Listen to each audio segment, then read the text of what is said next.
বাংলায় শাহরুখ খানের cinema release করছে আর সেখানে একটা বাংলা সিনেমা প্রাইম টাইমে শো পাচ্ছে, তাও একটা বড় সিঙ্গেল স্ক্রিনে। এটা দেবদা বলেই সম্ভব। এটা মন থেকে বলছি। এইটা অন্য কারোর পক্ষে এই মুহূর্তে বাংলায় করা খুব ডিফিকাল্ট, কারণ দেব শেষ 2-3 বছর ধরে বক্স অফিস কিং। এটা কোনো ডাউট নেই। সে কী সিনেমা করছে, কী ধরনের সিনেমা করছে, that's not my look out. এটাই দেখার সে বক্স অফিসে কি খেলা দেখাচ্ছে। 3 বছর ধরে দেব অপ্রতিরোধ্য, এটা ফ্যাক্ট। যে কারণে দেব এতটা কনফিডেন্স, যে কারণে শাহরুখ খানের সিনেমা থাকলে যেখানে গোটা বাংলা ইন্ডাস্ট্রি চুপ হয়ে থাকে, দেবদা বুক ঠুকে রীতিমতো মাঠে নামছে। দেখো, এসবিএফ এর নামাটাকে আমি বড় করে দেখবো না, কারণ এসবিএফ এর নির্দিষ্ট একটা লিমিটেড শো থাকে।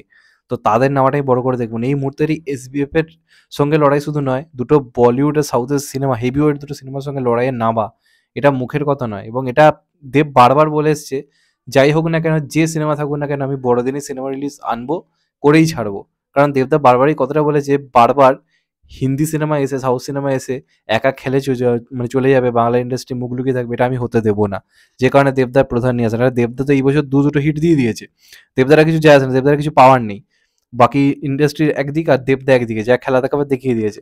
তা সত্ত্বেও দেবদা আসছে কিন্তু প্রধান নিয়ে। চাইলেই পোস্টপোন করতে পারতো, লাভ হতো, অবশ্যই লাভ হতো। কিন্তু দেবদা আসছে, তার কারণ সে বাংলাতে সমস্ত খেলা হিন্দি সাউথের সিনেমাকে করে নিয়ে যেতে দেবে না, কিছুটা বাংলা সিনেমার খেলাও দেখাতে দেবে। এটাই হচ্ছে দেবদা, দ্য পাওয়ার অফ সুপারস্টার দেব। এটা প্রমাণিত।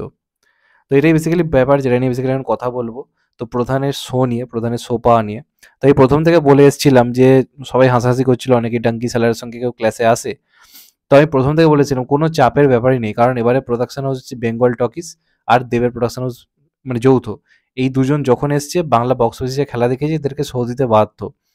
যদি শো দেয় না, মানে না দেয়, এরা কেস করতেও পারবে।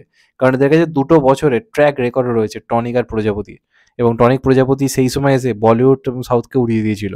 এটা আমরা সবাই জানি, কারোর কাছে অজানা নয়, এবং সেটা একটা ভয়ঙ্কর লড়াই ছিল। ওইভাবে এসে 10-15 কোটি বিজনেস করা মুখের কথা নয়, করে দেখিয়েছিল। তো এবার শাহরুখ খান গোটা বছর জুড়ে কলকাতা এসে দাপট দেখিয়ে গেছে, কিন্তু এবার দেবদার রয়েছে, সহজে লড়াই করতে দেবে না। অবশ্যই অবশ্যই ডাঙ্কি এগিয়ে থাকবে, তাই নিয়ে কোনো ডাউট নেই। কিন্তু একমাত্র বাঙালি সুপারস্টারের মধ্যে এই মুহূর্তে দেবদার রয়েছে, এই ক্লাসে আসা সাহসটা কিন্তু দেখিয়েছে। এটাকে কোনোভাবে অস্বীকার আপনি করতে পারবেন না, আপনি এটাকে ইগনোর করতে পারবেনই না। তো এতগুলো শো এর মাঝে, যেখানে ডাঙ্কি সালার একটা হিউজ শো পাবে আমরা সবাই জানি, এই সবের মাঝে আছে কিন্তু প্রধান প্রথম শো কিন্তু পেয়ে গেছে। এবং সেটা খুব বড় একটা সিঙ্গেল স্ক্রিন নবীনাতে। নবীনাতে সন্ধ্যে 6টার শো টাইম পেয়েছে, এবং সেটা প্রাইম টাইম। প্রাইম টাইম কিন্তু ডাঙ্কিকে দেওয়া হয়নি।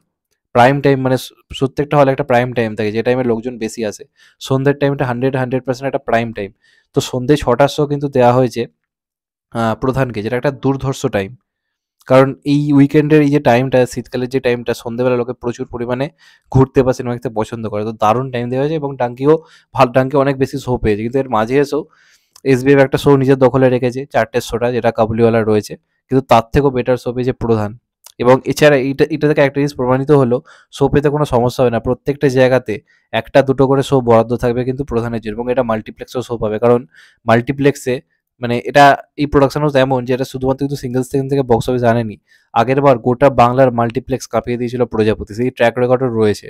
সেটা পিভিআর আপনি হোক, সেটা আইনক্স সাউথ সিটি হোক, সেটা যে হোক না কেন, প্রত্যেকটা জায়গাতে আমরা একটা জিনিসই দেখতে পেয়েছিলাম, শুধু ফার্স্ট ফিলিংয়ের ঝড়। আপনাদের হয়তো মনে আছে আগের বছর এই খেলা হয়েছিল।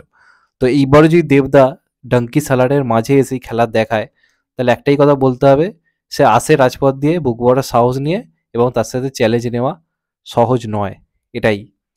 তো এটা একটা বিরাট খুশির দিক কোথাও গিয়ে, মানে এটা আমি চেয়েছিলাম যে বারবার শুধু বলিউড একা এসে করে যাচ্ছে। কারণ দেখুন, অ্যানিমাল এলো, কোনো বাংলা সিনেমায় তখন ছিল না। তারপর ধরুন এর আগে যখন জওয়ান এলো বা টাইগার 3 এলো, কোনো লড়াই করার মতো কোনো বাংলা সিনেমা ছিল না। ওগুলো আসছে, ফাঁকা মাঠে গোল দিয়ে চলে যাচ্ছে। এবার কিন্তু ফাঁকা মাঠে গোলটা হবে না।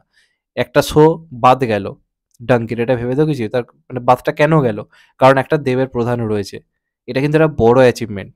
আমরা সবাই জানি শাহরুখ খান অনেক বেশি কালেকশন করবে, শাহরুখ খান হয়তো আবার বাংলা থেকে মানে হয়তো একটা হিউজ কালেকশন আনবে। তবে এবার কিন্তু 40 কোটি থেকে খানিকটা কম হবে, 40 কোটি থেকে খানিকটা নামিয়ে আসবে দেবের প্রধান। কারণ দেবের প্রধান একটা ভালো কালেকশন আনতে চলেছে, এটা আমার মন বলছে। চলবেই চলবে, কারণ সিনেমাটার পজিটিভ ভাইবস রয়েছে, ইন্টারেস্ট হু করে বাড়ছে। এবং এটার অডিয়েন্স পুরো অন্য। এটার অডিয়েন্স, মানে একটা হিউজ অডিয়েন্স রয়েছে। তারাও তো ইন্টারেস্ট দেওয়া বা লাইক শেয়ার করে এইসবের মধ্যে তারা যায় না। তারা ফ্যামিলি নিয়ে সিনেমা দেখতে যায় আর পাশের বাড়ির সবাইকে বলে যাও এই সিনেমাটা দেখে এসো, যেটা 90s এর টাইমে বাংলা সিনেমার ক্ষেত্রে হতো।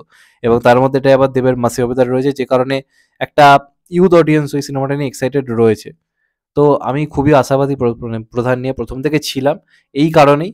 এবং তার সঙ্গে সঙ্গে দেবের হচ্ছে সুপার কনফিডেন্স, দেবের মাস্টার স্ট্রোক। সবাই এসআরকের মাস্টার স্ট্রোক নিয়ে কথা বলতে পারে, রাজু হেরানির মাস্টার স্ট্রোক নিয়ে কথা বলতে পারে, আমি ভাই দেবের মাস্টার স্ট্রোক নিয়ে কথা বলবো। এই যে লড়াইটা এই সময় এসে করা মুখের কথা নয়। আমি তো বলছি অন্য কেউ এই সাহস দেখাবে না। প্রত্যেকে অন্য কেউ হলে আমি সিরিয়াসলি বলছি এরা পোস্টপোন হতো। কিন্তু প্রধান এইসবের মধ্যে এসেও যে ভালো সব পাচ্ছে, এটা দেবের এই 3 বছরের সাকসেসের ফল। পরিশ্রম করলে সাফল্য আসবেই।